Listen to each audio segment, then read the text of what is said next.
So in this example, let's have Eric. Eric, we're going to be doing a one-times viewing exercise in the horizontal plane. So your job is to keep your eyes fixed on this center dot. Okay. He's going to be moving his eyes in the horizontal plane in a no-no head movement. He's going to shake his head horizontally. His eyes are to stay centered on that dot. And what this allows him to do is a couple things. I'm going to turn the laser on and adjust it so it's right in the middle there. Perfect. So his eyes are locked on the laser. Now I'm going to give him a specific cue. I'm going to control the amount of excursion that he has. So I'm going to say, Eric, I want you to go to this dot, and then this dot when you turn your head to the right and the left. So can you just do that? Super. Now, that's his excursion. Now, the second part is you have to maintain gaze fixation here. Now, this gives me a couple of things that I can do. One, I can assess the quality of him having the gaze stabilization. Are his eyes staying on the target? Two, I could look at the laser when I need to and assess the quality of his cervical spine movement, because two things that you're looking at. One, are his eyes on target? Two, how is his cervical spine and the motion being generated? Is it stable? Are there any tubations? Does he have any other tremors that are coming out when he's doing this movement? It is not just the practice that makes it perfect. It's perfect practice makes perfect. Now we can control several of the variables. Is he holding the target? Is he maintaining the excursion? Is the quality of his cervical spine movement appropriate? This is what's possible when you have such technology.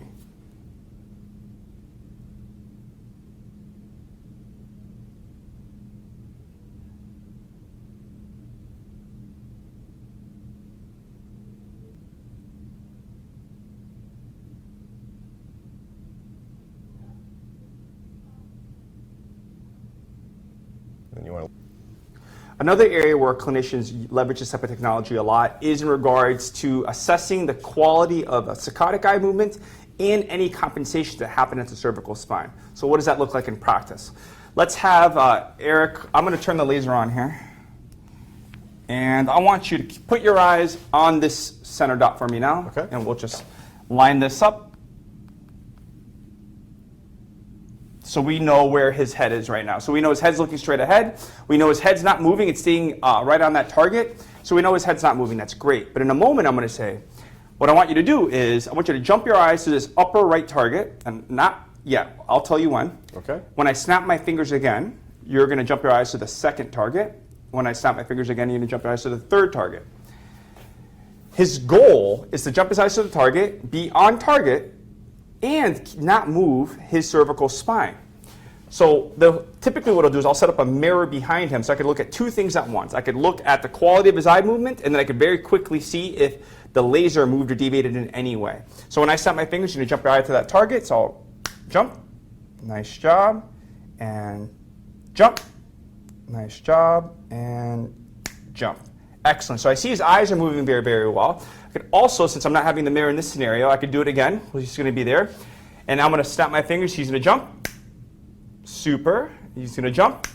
Super. Now in this scenario, he deviated a little bit, right? Very, very common to see that. You have some patients generate a cicade, and they don't do it well enough. So what I do is they compensate and move their head. You need to be able to catch that. And there are some rehabilitative procedures which you teach under the functional neurology paradigm in regards to how to fix that. So again, another very powerful assessment and rehabilitative procedure using a laser for cicade assessment and treatment. So we'll stay with, within the concept of vestibular rehabilitation. Another way that I love using these flags that you get in the clinician kit is the fact that you have all these different patterns. So why don't you turn that laser on for me? Now, a simple way to do this would say, all right, Eric, I want you to trace this blue butterfly pattern, and I want you to follow the green laser as you do it. So go ahead and give that a go, and I can assess the quality of his movement. Now, in receptor-based essentials and pain reset, we start talking about the different planes of movement and how that correlates to this patient's nervous system. And you can see if they have a difficulty in one diagonal versus another diagonal. Another way you could do this is, let's have you reset right here, is I want you to keep your eyes fixed here, but then move your cervical spine still in that same target, which is a different level of difficulty for him. And I want you to pay attention to this flag. You can see the quality of the movement, but we also have all these other flag patterns that we could use. I find it very, very powerful for some of our athletes and clients that we do rehabilitation on.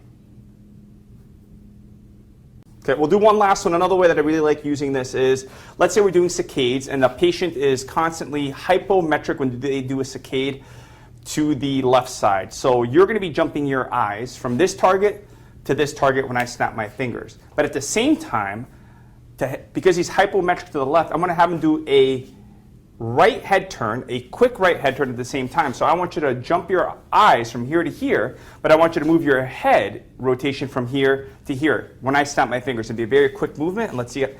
And the entire time I'm going to watch his eyes to see if he's metric, meaning does he move his eyes accurately from here to here when I snap my fingers. Are you ready, Eric? Yes. And go. Super. Back to center. And let's see how he does with the laser, because he should be moving the laser from here to here, because that's his target. Again, your eyes are moving from here to here. When he rotates his head to the right, we're using a reflexive mechanism to push his eyes leftward. Sometimes necessary when you're doing this type of rehabilitation. Let's give it a go. And go. Super. That's actually pretty good movement-wise. Excellent. Another powerful way to use this tool.